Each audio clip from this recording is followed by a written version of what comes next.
Bonjour à tous, ici Kilroy et cette fois comme vous le voyez on est sur NO. Ouais, ça faisait un moment, j'avais pas vraiment prévu de... J'avais pas prévu, enfin, que je me reprenne. J'avais prévu de faire la vidéo la semaine dernière, pendant mes vacances. J'ai eu la flemme, pour diverses raisons. Et j'ai Sinaro qui m'a aidé et qui me fait du chantage pour que je la sorte quand même. Donc je la fais. Sinaro, voilà, c'est fait. Est-ce que tu peux me laisser tranquille maintenant? J'ai pas envie d'en faire une pour les P2 et les P4. J'ai la flemme. Deuxième point, j'ai envie de dire merci à Vento, qui a fait une tier list récemment. Je suis pas d'accord avec cette tier list. Mais il a quand même fait l'effort de la faire. J'ai eu pas mal de monde râler qu'ils étaient pas d'accord, tout ça. Ok, vous avez le droit. C'est une tier list, c'est subjectif. Vous avez le droit de pas être d'accord. Je veux juste vous rappeler qu'on a régulièrement des gens qui demandent des tier lists, mais personne ne veut la faire. Le fait que lui ait pris le temps d'y réfléchir et d'en faire une, même si elle n'est pas correcte à vos yeux, c'est déjà plus que ce qu'on a tous fait. Moi y compris. Je dis ça, je dis rien, voilà. Mais moi je tiens quand même à le remercier pour le boulot qu'il a fait là-dessus. Du coup maintenant, avant que je commence vraiment à rentrer dans le vif du sujet, 2 points. C'est une tier list qui essaie de rester dans l'idée d'un joueur free-to-play. Bon, on n'est pas tous Wiz, hein, mais on a tous accès aux moyens qu'il utilise. Mais, pas de Guy Shimon, parce que il est dispo uniquement en gold. Itachi Orient, il me semble que pareil, il est dispo uniquement en gold. Bref, si le perso, vous n'avez aucun moyen de l'obtenir en tant que joueur free-to-play, et je dis bien free-to-play, 100% free-to-play, pas un dauphin qui met 20 balles par mois ou quelque chose, vraiment, genre vous avez jamais mis 1€, ou en tout cas vous ne comptez plus mettre 1€, si vous pouvez pas les avoir, ils seront pas dans la liste. Deuxième chose, comme je l'ai dit pour la tier list de Vento, une tier list c'est subjectif. C'est mon visuel du top 5, vous avez le droit d'être d'accord ou non, vous avez le droit de vous faire votre propre opinion dessus, et je vous encourage même à le faire, parce que une tier list c'est pas un truc à suivre aveuglément. Pour moi c'est vraiment un espèce de point de référence approximatif pour vous dire, ok, du coup ce truc là c'est plutôt fort, pourquoi, essayez de comprendre, et de là vous faire votre propre idée sur les autres persos. Si on est d'accord avec ça, on commence. Du coup, sans surprise, le top 1 des P1 actuels dans la méta, c'est Itachi Susanoo. Ouais, parce que sans surprise, le jeu actuellement, c'est un peu... Les pauvres ont Roshi Han, et les riches ont Itachi Susanoo, et Itachi Susanoo marche sur tout. Les dégâts sont insane, super armure, immunité aux effets indésirables, c'est broken. Je déconne, on n'est plus en 2.0. Ça me manque un peu, mais on n'y est plus. Non, évidemment, le top 1, c'est ce fils de pute de Shisui. Hein. Je vois pas quoi vous dire dessus. Enfin, le perso est extrêmement puissant, ridiculement même. Il a le meilleur scaling offensif du jeu. Il a d'excellentes capacités défensives. Il a des dégâts de base broken. Il a un blocage méridien inamovible. Non, il n'y a rien qui va dans le perso. Mais de l'autre côté du T1, de la première position, j'ai également mis... Et merde, j'ai oublié qu'il n'y a pas de H en français. Ashura. Alors déjà, pourquoi j'ai mis les deux dans le même tiers? Qu'on soit bien d'accord, Shisui est un meilleur P1 qu'Ashura. Voilà, je pense que ça tout le monde sera d'accord, il n'y a pas de doute là-dessus. Shisui est meilleur P1. Mais il est aussi moins facile à farmer. Il est plus rare. Et j'avais pas envie de surpeupler ce top 5 avec 2 emplacements pour ces persos-là, alors que c'est 2 persos qui sont vraiment chiants à farmer. Donc si vous voulez vraiment, on passe sur un top 6. Dans ce cas-là, c'est Shisui numéro 1, Ashura numéro 2 et ensuite la suite. Autrement, je vais garder les deux en numéro 1. C'est peut-être aussi du copium parce que je joue Ashura P1. Mais je sais pertinemment que c'est moins bon que Shisui. Numéro 2. Pareil, hein, sans surprise. Madara Edo. Il est loin en dessous des 2 précédents. Il est en dessous de certains qui vont être plus bas. Mais ce qui fait qu'il est numéro 2 à mes yeux, c'est évidemment son prix. C'est un perso où on vous offre 80 frags au début de jeu, au bout d'une semaine. Et le reste des frags est globalement offert en mannequin écho quand vous les faites. Concrètement, c'est entre guillemets un perso gratuit. Il n'est pas effectivement gratuit, mais c'est pas un perso pour lequel vous avez activement besoin de farmer. Parce que vous allez avoir la 3 étoiles gratuitement, et la 4 étoiles va vous être donnée plus ou moins gratuitement quand vous allez dépenser pour le mannequin. Du coup, le fait qu'il soit donc ce virtuellement gratuit, c'est incroyable de ce point de vue-là.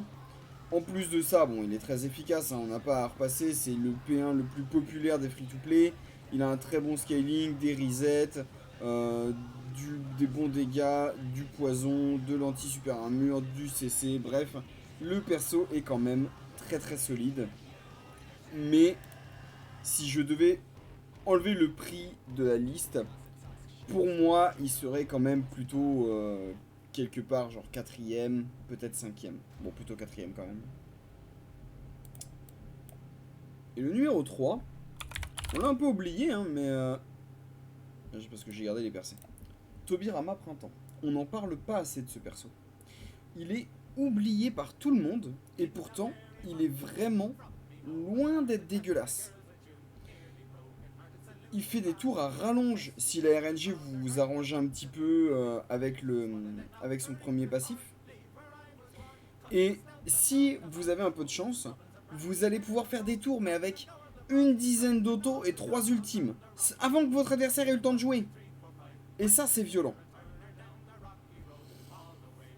En plus, bon, il coûte 20 000 coupons, quelque chose comme ça. Voilà, ouais, vous voyez, plus 10 autos par tour avec la volonté de combat, plus de PA. En vrai, son gros défaut, c'est vraiment que son ultime ne met pas interruption. Il aurait interruption sur l'ultime, je l'aurais vraiment mis au-dessus de Madara Edo, mais malheureusement, c'est un peu compliqué. Il coûte 20k coupons, comme je disais, il n'a pas besoin de SB, c'est une alternative vraiment fun à Madara Edo. Et le problème, c'est effectivement le match-up contre Madara Edo, la plupart des dégâts viennent de ses autos. Et malheureusement, ces autos sont impures, donc Madara Edo ne les mange pas. Donc c'est un peu compliqué. Ça reste un perso très fun, vraiment très bon.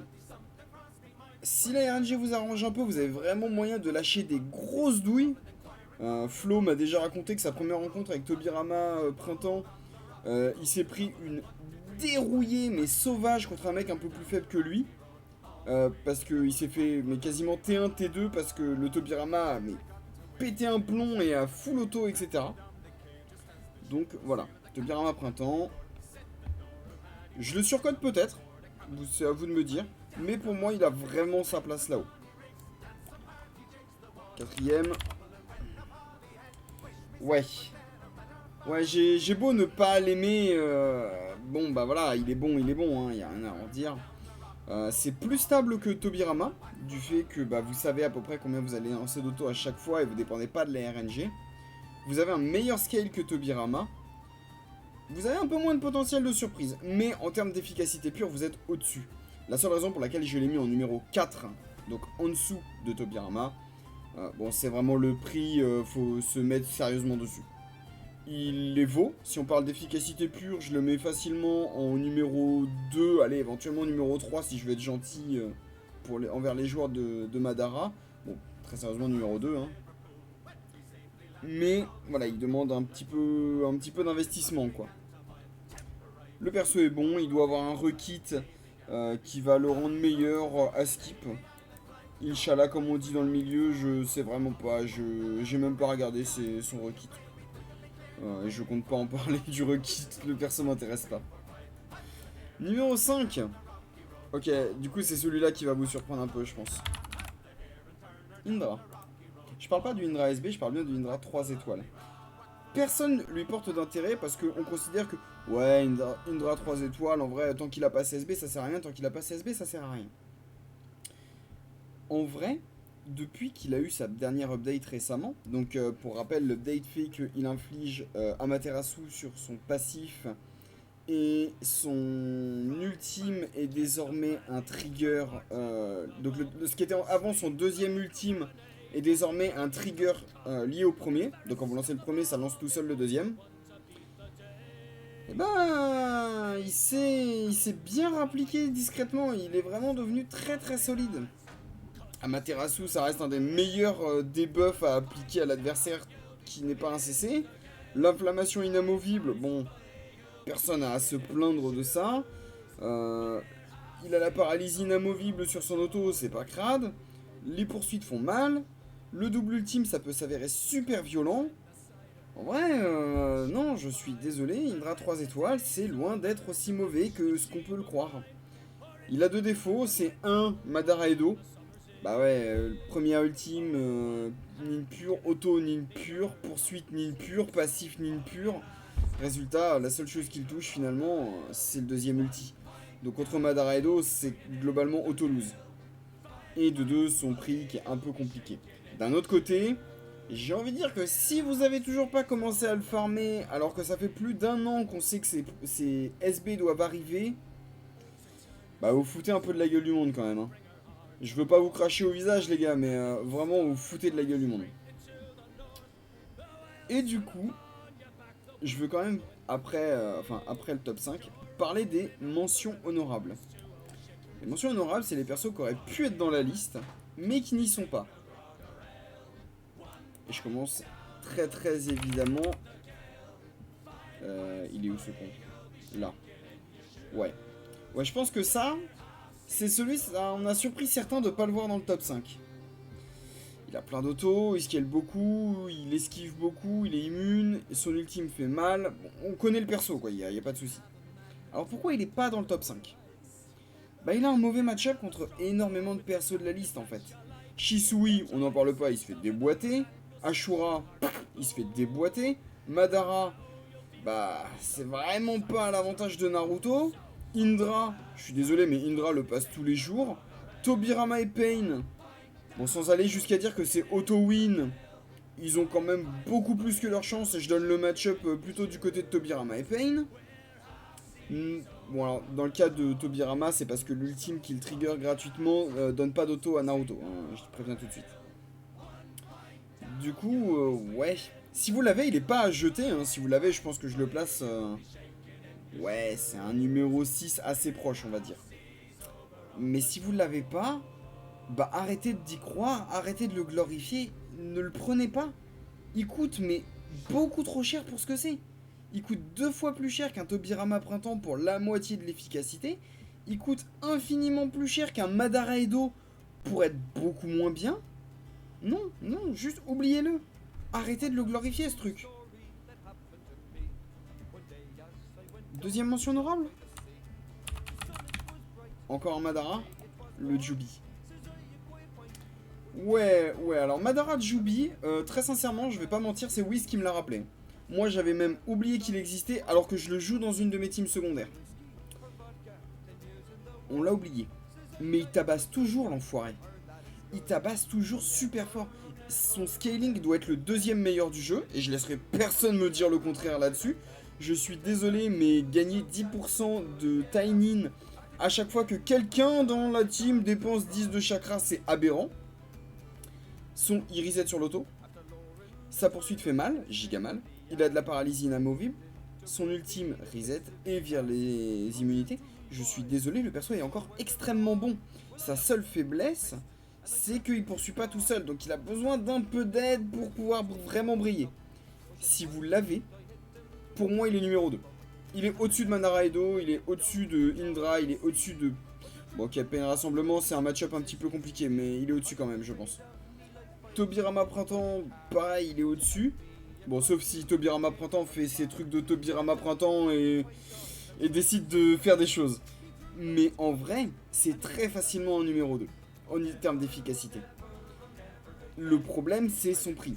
Il demande beaucoup d'investissement en coupons et en temps. Il est dispo depuis un bon moment pour les free-to-play. Mais bon, c'est vrai que... Bon, on voit la méta avancer, on se dit ça vaut pas trop le coup. Et effectivement, si vous commencez à le prendre aujourd'hui, ça vaut pas le coup. Mais si vous manque genre une trentaine de fragments, quelque chose comme ça pour le finir, ou que vous l'avez déjà, n'hésitez pas, hein.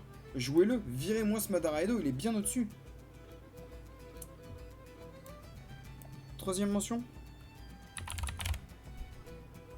Ok, alors là c'est un peu moi qui troll, d'accord. Je suis totalement biaisé envers Shisui Kimono.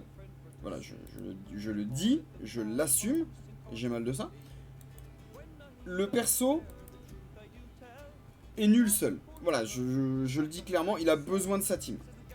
Il a encore moyen de faire des vrais gros trucs très très bons, hein. Interruption tous les tours, les dégâts sont ok. La poursuite se lance 3 fois et le fait scale à chaque fois. Il renvoie tous les debuffs. Il scale en vitesse, ce qui est un des rares persos, je crois même un des seuls persos à le faire. Le perso est vraiment, vraiment pas si mauvais. Le problème, le vrai problème, c'est que tout seul il ne fait rien, déjà. Que son ultime fait pas tant de dégâts et qu'il a besoin de ses poursuites. Et du coup, il a besoin d'une team. Et faire une team, ça prend du temps, ça prend des coupons. Et du coup, quand c'est votre premier perso, c'est vraiment pas l'idéal. Si vous avez déjà une team ultra solide, que vous cherchez plus, un truc fun et encore un peu efficace, je peux vous le recommander. Ça reste ok. Mais bon, très sincèrement, je le mets dans le mention honorable juste parce que j'avais envie de parler de lui. Il est cool. Et ma dernière mention honorable. Merde, je suis encore dans les percées. Bon, Zabuza Edo, Zabuza Ronin, hein, sans surprise. Et Gengetsu Edo. Alors, pourquoi je mets les trois ensemble? Ils sont kiff-kiff sur pas mal d'aspects. Zabuza Edo, Gengetsu Edo sont souvent joués ensemble. Il y a pas mal de trucs. Zabuza vire de la défense et scale taille à chaque fois qu'il met des autos. Zabuza Edo met plein d'autos et pareil, il scale taille assez violemment. Gengetsu, ses autos sont inesquivables, il met des bons dégâts et il scale. Les deux Edo sont farmables gratuitement, ça aide beaucoup à leur place ici. Le Ronin coûte 20k et à mes yeux a besoin du soutien de Suigetsu Taka, qui coûte le même prix. Mais une team avec Zabuza, Suigetsu et... Allez, je dis n'importe quoi, même un... Comment il s'appelle ce con? Mangetsu. Bah en vrai, c'est pas si dégueulasse. Pareil, une team Zabuza, Gengetsu et un Sasori Edo. Pareil, c'est loin d'être dégueulasse. Est-ce que c'est ultra méta et que vous allez mais déglinguer des darons? Non. Est-ce que vous avez quand même clairement vos chances à BP égal contre des Madara Edo? Bah en vrai, plutôt ouais. Du coup voilà. Je trouve que de ce côté-là, ils méritent un peu leur place. Donc j'ai fait quoi? Un top 5, 1, 2, 3, 4 mentions honorables. Je pense que c'est assez de mon côté. Je pense que ça vous permet de vous faire une bonne idée. Si vous n'êtes pas d'accord avec un perso, encore une fois, c'est votre droit. Je sais pas, dites-le dans les commentaires. Pinguez-moi sur Discord pour me dire t'as tort, tu es bête, tu sais pas jouer Killroy. Auquel cas, c'est pas très sympa, mais c'est votre droit et je me contenterai de vous bloquer si vous êtes aussi con. Enfin, je veux dire, si vous me pinguez et que vous avancez des arguments, il n'y a pas de souci, on peut discuter. Si c'est juste pour me dire t'es bête, tu sais pas jouer, bah vous allez vous faire bloquer et puis on n'en parle plus. J'ai le blocage facile en ce moment. Et du coup, il est 6h10, je vais aller dormir. Passez une bonne journée. Je vais upload. Et si vous êtes arrivé jusque là, pinguez Sinaro, moquez-vous de lui parce qu'il pensait que j'allais la faire dans l'après-midi, je lui ai fait mettre une alarme. Et en fait, il va se lever, elle sera sortie la vidéo. Bonne journée.